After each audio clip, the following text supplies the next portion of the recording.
Assalamualaikum warahmatullahi wabarakatuh. Welcome back to my channel teman-teman di calon guru baru.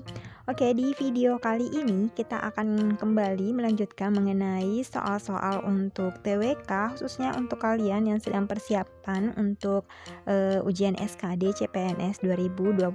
Walaupun jadwalnya belum dirilis secara resmi ya teman-teman, tapi kita doakan saja segera diumumkan untuk seleksi CPNS 2021 ini. Jadi kalian tetap persiapkan diri secara maksimal. Di sini kita akan mempelajari soal-soal HOTS yang ada atau yang sempat keluar pada CPNS 2019 kemarin. Jadi sebelum kalian lanjut, jangan lupa untuk tekan subscribe, like, komen, dan share ya ke seluruh sosial media yang kalian punya. Oke, kita langsung aja masuk ke soal nomor 1 ya teman-teman. Ini soalnya adalah bahasa Indonesia, karena seperti yang diketahui bahwa setiap tahun itu pasti untuk TWK itu selalu include di dalamnya soal-soal mengenai bahasa Indonesia. Oke, kita langsung ke soalnya. Oke, kalimat pertama, pada setiap adanya pembaruan kurikulum, pihak Dinas Pendidikan dituntut untuk secara cepat melakukan penyesuaian terhadap para pelaksana di lapangan. Kalimat kedua, akan tetapi, kenyataan berbicara lain, yakni umumnya penanganan pengembangan tenaga pelaksana di lapangan berjalan sangat lambat. Ejaan pada kalimat 1 dan 2 di atas menjadi benar jika diperbaiki menjadi: apakah A menulis kata Dinas Pendidikan dengan huruf kapital? B. Menghilangkan tanda koma setelah kata kurik. C. Mengubah kata perihal pada kalimat pertama menjadi hal. D. Menambahkan tanda koma setelah kata lain pada kalimat kedua. Atau yang E. Menghilangkan tanda koma setelah kata akan tetapi pada kalimat kedua. Nah, kira-kira yang mana nih teman-teman dari kelima opsi yang ada ini jawaban yang paling tepat? Ya, kalau saya sih adalah yang D ya, yaitu kita harus menambahkan tanda koma setelah kata lain pada kalimat kedua. Dan oh ya teman-teman, jika misalnya kalian memiliki jawaban lain atau pendapat lain dengan soal-soal yang saya bahas ini, seperti di video sebelumnya, kalian bisa komen di kolom komentar ya teman-teman, jawabannya apa dan kenapa kalian memilih jawaban tersebut. Oke, kita lanjut ke soal nomor 2 ya. Divya sangat mencintai kesenian, terutama tari-tarian khas Indonesia. Setelah ia menguasai 10 jenis tari daerah Indonesia, Divya bertekad tampil dalam pentas tari tingkat internasional untuk menunjukkan keberagaman atau keragaman tari Indonesia kepada masyarakat dunia. Kecintaan Divya berdasarkan keterangan tersebut menunjukkan adanya: apakah A. Sikap terbuka, B. Rasa toleransi, C. Sikap patriotisme, D. Semangat kebangsaan, atau yang E. Rasa nasionalisme. Nah, dari soal ini ya, untuk opsi yang A dan B ini tentu saja bukan ya teman-teman. Ini sama sekali tidak mencerminkan tentang hal tersebut, yaitu sikap terbuka maupun rasa toleransi. Kemudian yang C, sikap patriotisme, juga menurut saya ya kurang. Kemudian yang D, semangat kebangsaan, juga sama sekali bukan ini. Dan yang paling tepat kalau menurut saya sih adalah rasa nasionalisme ya teman-teman.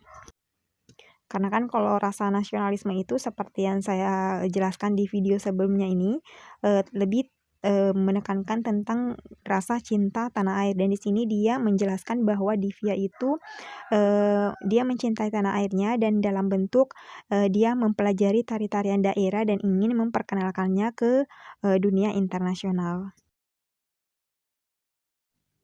Oke, soal nomor 3. Sila pertama Piagam Jakarta berbunyi, ketuhanan dengan kewajiban menjalankan syariat Islam bagi pemeluk-pemeluknya. Dalam perkembangannya, bunyi sila tersebut mendapat masukan dari tokoh-tokoh Indonesia bagian timur. Setelah didiskusikan, semua tokoh sepakat mengganti sila tersebut menjadi ketuhanan yang Maha Esa. Nilai positif yang dapat dipetik dari wawancara tersebut adalah: apakah A. Persatuan dan kesatuan, B. Menghargai perbedaan, C. Cinta tanah air, D. Musyawarah mufakat, atau yang E. Kerjasama. Ya, jadi seperti yang diketahui itu bahwa pada awalnya kan sila pertama itu bunyinya adalah ketuhanan dengan kewajiban menjalankan syariat Islam ya bagi pemeluk-pemeluknya.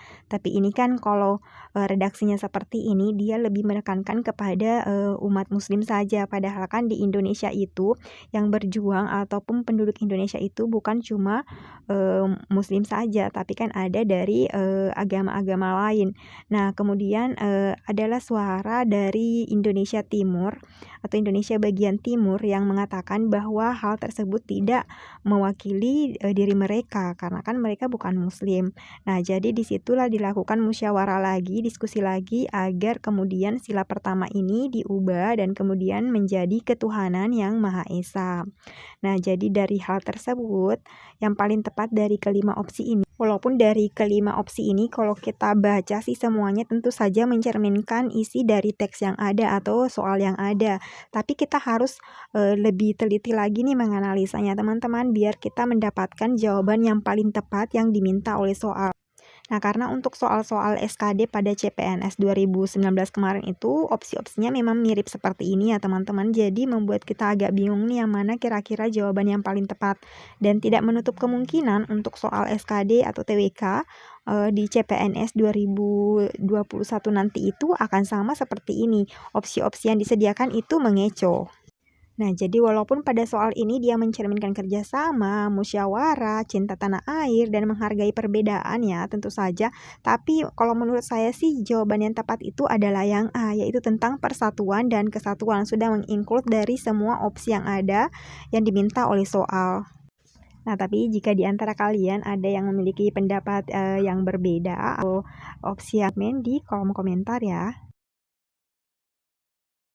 Nah, kita lanjut ke soal berikutnya. Ini lumayan panjang soalnya teman-teman dan jangan kaget kalau nanti kalian akan mendapatkan soal seperti ini karena memang pengalamannya soalnya memang panjang-panjang seperti ini ya. Nah, untuk itulah kalian saya sarankan untuk banyak latihan membaca agar kalian terbiasa untuk membaca cepat soal-soal seperti ini.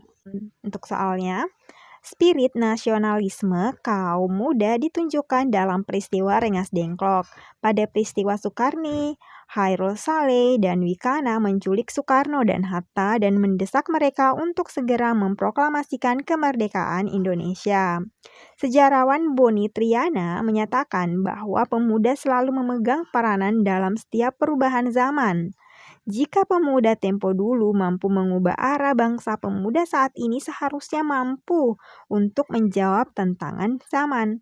Berdasarkan dengan pemahaman wacana di atas, hal apa yang pemuda masa kini harus lakukan?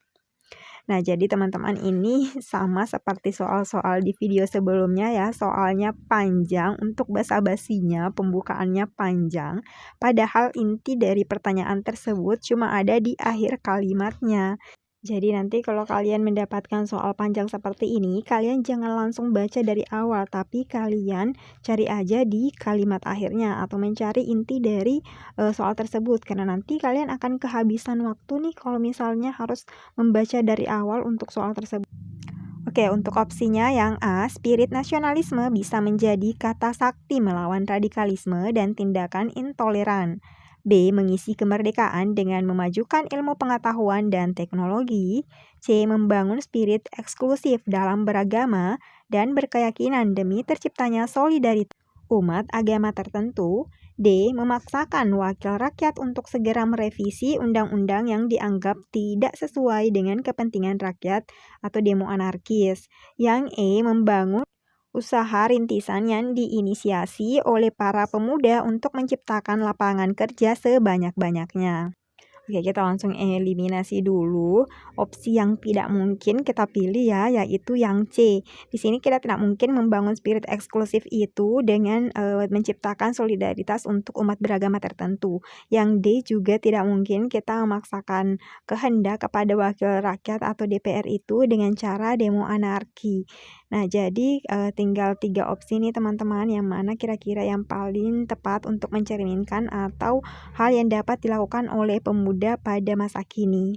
Kalau untuk saya sendiri ya teman-teman, jawaban yang paling tepat di sini adalah yang A, yaitu membangun spirit nasionalisme bisa menjadi kata sakti melawan radikalisme dan tindakan intoleran. Karena kan sekarang banyak banget nih kejadian yang radikal dan sangat tidak toleran ya antar sesama bangsa Indonesia yang sangat bertentangan dengan Pancasila. Nah, dengan menumbuhkan semangat nasionalisme ini tentunya kita bisa melawan tindakan radikalisme dan intoleran ini. Soal berikutnya, latar belakang wawasan Nusantara dilihat dari segi sejarah adalah apakah A. Kemerdekaan Indonesia merupakan hasil usaha bersama seluruh rakyat Indonesia? B. Penerapan HAM. C. Musyawarah sebagai pengambilan keputusan bersama. D. Mengutamakan kepentingan masyarakat di atas kepentingan pribadi atau golongan. Atau opsi yang E. Kedaulatan tertinggi berada di tangan rakyat. Nah, yang mana nih kira-kira opsi yang paling tepat tentang latar belakang dari wawasan Nusantara? Ya, jawaban yang tepat adalah yang A ya, yaitu kemerdekaan Indonesia merupakan hasil usaha bersama seluruh rakyat Indonesia. Oke, kita kembali ke soal bahasa Indonesia. Nah, seperti ini yang saya katakan ya teman-teman, bentuk kutipan yang sepanjang atau paragraf sepanjang ini biasanya ada pada soal TWK untuk kategori bahasa Indonesia. Oke, kita langsung baca ya. Bacalah kutipan berikut. 1. Meneranya, Wibisono tampak serius.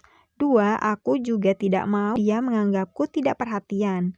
3. Paling tidak aku menampakkan batang hidungku di sana. 4. Koleganya juga pasti ingin mengetahui siapa istri Wibisono. 5. Formalitas seperti itu merupakan peraturan tidak tertulis yang harus dijalankan. 6. Sebenarnya aku bisa saja mengelak dengan berbagai macam dalih. Namun, aku tidak ingin melakukannya. Pendeskripsian watak tokoh aku yang bertanggung jawab diungkapkan melalui apakah A. Dialog antar tokoh, B. Lingkungan tokoh, C. Pikiran tokoh, D. Tanggapan tokoh, atau yang E. Fisik tokoh. Nah, yang mana nih kira-kira opsi yang paling tepat?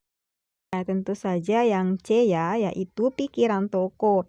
Karena melalui pikiran tokoh ini bisa ditunjukkan pada angka yaitu di kalimat nomor 2, 3, 6, dan juga 7. Selanjutnya, tindakan yang bertujuan untuk mengubah falsafah negara Pancasila dengan mengganggu keselamatan negara dan kewibawaan pemerintah yang sah disebut dengan apakah A. Pemberontakan, B. Invasi, C. Infiltrasi, D. Intervensi, atau yang E. Subversi.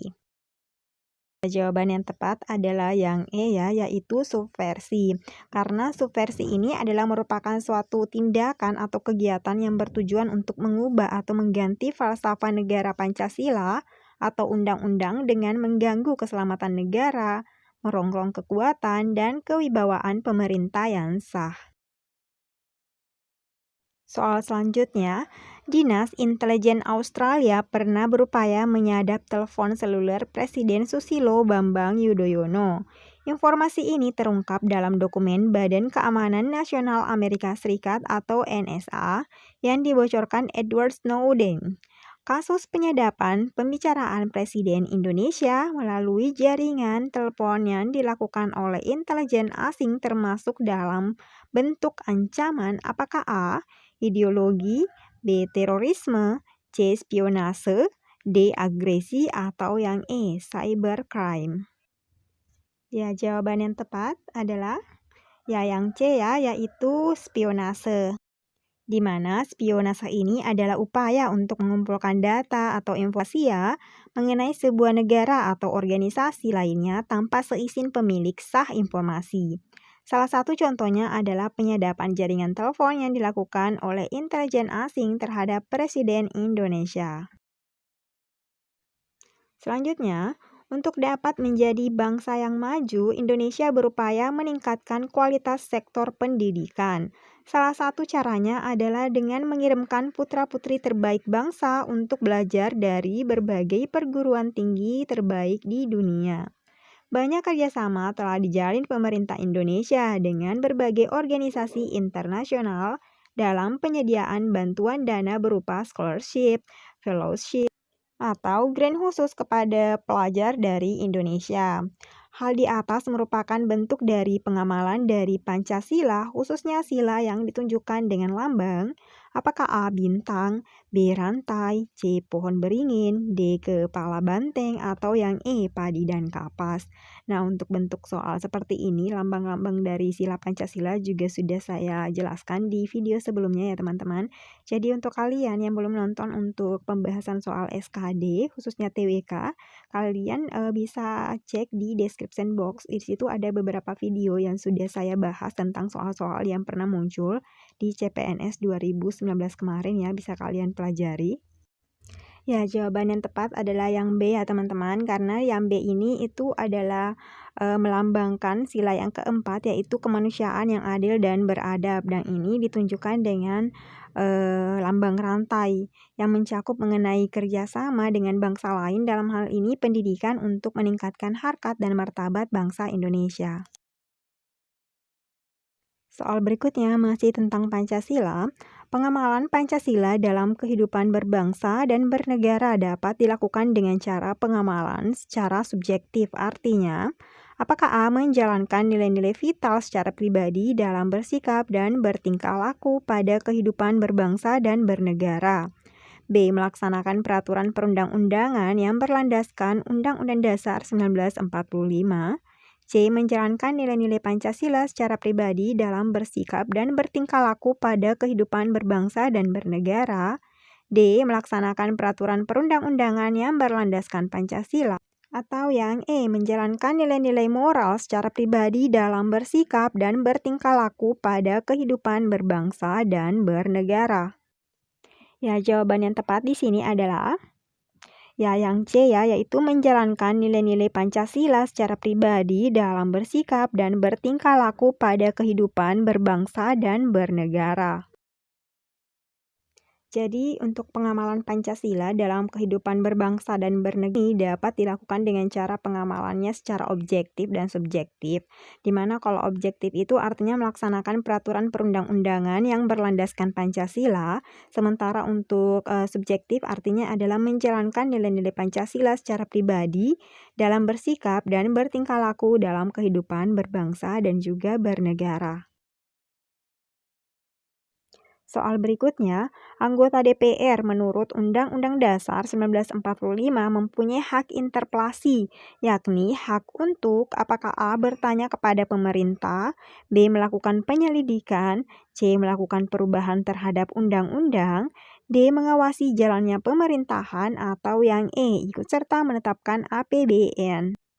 Ya, jadi hak interpelasi anggota DPR ini adalah yang paling tepat, yang A adalah hak untuk bertanya kepada pemerintah. Nah, jadi adapun hak-hak dari DPR menurut Undang-Undang Dasar 1945 itu terdiri dari hak interpelasi, hak angket, dan juga hak berpendapat ya. Jadi kalau untuk hak angket itu adalah hak DPR untuk melakukan penyelidikan terhadap pelaksanaan suatu undang-undang atau kebijakan pemerintah yang berkaitan dengan hal penting, strategis, dan berdampak luas pada kehidupan bermasyarakat, berbangsa, dan juga bernegara yang diduga bertentangan dengan peraturan perundang-undangan.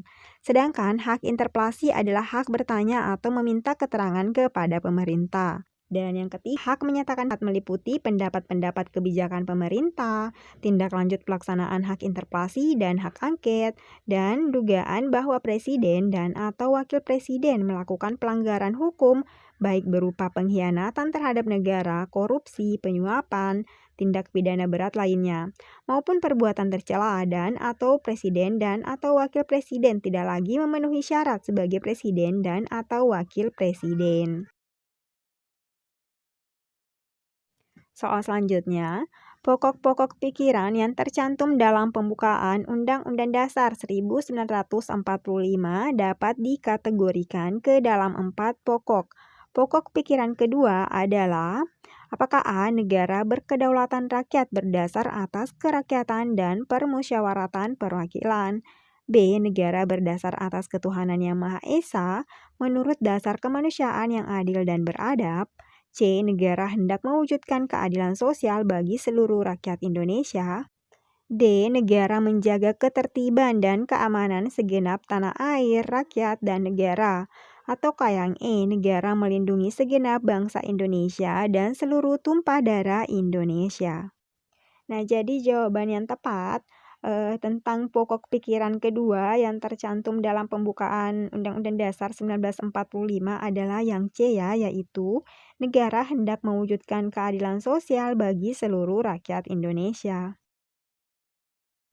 Nah, jadi adapun pada pembukaan Undang-Undang Dasar 1945 itu untuk pokok pikiran pertama mengandung isi bahwa negara itu melindungi segenap bangsa Indonesia dan seluruh tumpah darah Indonesia dengan berdasar pada asas persatuan dengan mewujudkan keadilan sosial bagi seluruh rakyat Indonesia. Dan kemudian pokok pikiran yang kedua itu mengandung arti bahwa negara ini hendak mewujudkan keadilan sosial bagi seluruh rakyat Indonesia. Pokok pikiran ketiga yaitu tentang negara yang berkedaulatan rakyat berdasarkan atas kerakyatan dan permusyawaratan perwakilan. Dan yang pokok pikiran keempat adalah negara itu berdasarkan atas ketuhanan yang Maha Esa. Menurut dasar kemanusiaan yang adil dan beradab, hal ini menegaskan bahwa pokok pikiran ketuhanan yang Maha Esa ini yang mengandung pengertian takwa terhadap Tuhan yang Maha Esa dan pokok pikiran kemanusiaan yang adil dan beradab yang mengandung pengertian menjunjung tinggi harkat dan martabat manusia atau nilai kemanusiaan yang luhur. Pokok pikiran keempat itu merupakan dasar moral negara yang ada pada hakikatnya merupakan suatu penjabaran dari sila kedua dari Pancasila. Soal berikutnya, setelah melalui persidangan panjang, akhirnya aktor kerusuhan bernuansa SARA di Poso, Sulawesi Tengah, dijatuhi hukuman mati dari majelis hakim. Tindakan hakim merupakan bentuk dari pengendalian sosial dengan cara apakah A. Represif, B. Persuasif, C. Partisipatif, D. Kuratif, atau yang E. Preventif. Ya, jawaban yang tepat di sini yang menjelaskan tentang tindakan dari hakim itu adalah yang A, yaitu tindakan represif. Nah, jadi teman-teman, tindakan preventif ini adalah tindakan pencegahan ya yang dilakukan sebelum terjadi penyimpangan sosial, sehingga penyimpangan ini dapat dihindari atau dicegah. Contohnya saja pemberian bimbingan, himbauan, pengarahan, dan juga ajakan. Sedangkan untuk persuasif adalah dilakukan dengan cara membujuk secara damai dan tanpa paksaan agar mematuhi nilai-nilai dan norma yang berlaku. Contohnya saja memberikan nasihat. Kemudian untuk tindakan represif adalah dilakukan setelah terjadi penyimpangan dengan cara menjatuhkan sanksi yang sesuai dengan pelanggaran yang telah dilakukan. Contohnya adalah pemberian sanksi sosial, pidana, dan sebagainya. Jadi seperti pada soal di sini kasusnya itu sudah terjadi. Jadi tinggal memberikan sanksi atas penyimpangan atau tindakan yang dilakukan oleh pelaku. Nah, selanjutnya kuratif adalah pengendalian sosial pada yang dilakukan sewaktu terjadinya penyimpangan. Misalnya saja, guru menegur dan menasihati siswa yang sedang merokok. Soal selanjutnya, berikut ini merupakan contoh ancaman nir militer di bidang demografi adalah apakah A. Tingginya tingkat kejadian bencana alam, B. Kerusakan lingkungan hidup akibat eksploitasi SKA yang tidak bertanggung jawab, C. Penyebaran ideologi-ideologi yang bertentangan dengan Pancasila, D. Pertumbuhan penduduk yang tidak terkendali dan penyebaran penduduk yang timpang. Atau yang E, pelunturan identitas nasional dan semangat kebinekaan yang dicederai manipulasi SARA yang banyaknya pendemo dari golongan pelajar. Nah, jadi demografi ini adalah ilmu yang mempelajari tentang dinamika kependudukan manusia sehingga pertumbuhan penduduk itu tidak terkendali dan persebaran penduduk yang timpang adalah ancaman militer di bidang demografi. Nah, jadi jawaban yang tepat adalah yang D, pertumbuhan penduduk yang tidak terkendali dan persebaran penduduk yang timpang. Oke, kita kembali untuk soal bahasa Indonesia. Makna kata yang bergaris bawah pada kalimat "Abang memukuli kursi" sama dengan makna kata ulang pada kalimat apakah A. Buah-buahan sangat banyak untuk kebugaran tubuh. B. Kedua pihak tarik-menarik dalam menyelesaikan masalah itu. C. Kita harus masuk dua-dua ke dalam ruangan itu. D. Kamu hanya dapat menggeleng-gelengkan kepala saat melihat kejadian itu, atau yang saksi dalam pernikahan itu bersalam-salaman. Oke, jadi kita perhatikan dulu kalimatnya. Di sini ada kata memukuli yang digarisbawahi ya. Jadi kita fokus di kata memukuli ini. Kata memukuli, abang memukuli kursi, artinya dia berulang-ulang memukul kursi tersebut ya. Jadi untuk yang sama makna katanya, di sini tentu saja adalah yang D ya, yaitu kamu hanya dapat menggeleng-gelengkan kepala saat melihat kejadian itu. Karena menggeleng-gelengkan di sini dia melakukan secara berulang-ulang, menggeleng-gelengkan kepalanya. Sedangkan untuk opsi yang lain seperti buah-buahan ini menandakan bahwa ada banyak buah-buahan. Kemudian tarik-menarik artinya saling menarik. Tidak bermakna sama dengan kata memukuli di atas. Begitupun yang C, dua-dua di sini juga tidak menandakan kata yang sama dengan kata memukuli. Begitupun yang E, yaitu bersalam-salaman. Di sini bersalam-salaman artinya saling bersalaman ya teman-teman. Tidak mencerminkan juga kata yang sama dengan kata memukuli. Soal selanjutnya, manakah pernyataan di bawah ini yang benar? Nah, kalian bisa baca ya, teliti satu persatu untuk opsi A sampai dengan E-nya, yang mana yang kira-kira yang paling tepat di sini untuk penulisan daftar pustaka. Nah, jadi untuk cara penulisan daftar pustaka itu aturannya adalah menuliskan nama belakang, kemudian di koma, kemudian diikuti nama depan di titik, terus tahun, titik, judul, titik, terus tempat, titik 2, penerbit, titik. Nah, jadi jawaban yang tepat di sini adalah yang D ya. Nah, selanjutnya masih tentang soal bahasa Indonesia. Penulisan judul karya tulis yang tepat adalah, silahkan kalian teliti satu persatu dari kelima opsi yang ada dari A sampai E ya. Yang mana yang paling tepat untuk cara penulisan karya tulis ini? Ya, jawaban yang tepat di sini tentu saja adalah yang A ya teman-teman, untuk penulisan judul karya tulis yang paling tepat. Nah, jadi huruf kapital dipakai sebagai huruf pertama setiap kata karena ini termasuk dari unsur kata ulang sempurna ya. Kemudian di dalam judul buku, karangan, artikel, dan makalah serta nama majalah dan surat kabar, kecuali kata tugas seperti di, ke, dari, dan, yang, pada, dan untuk yang tidak terletak pada posisi awal.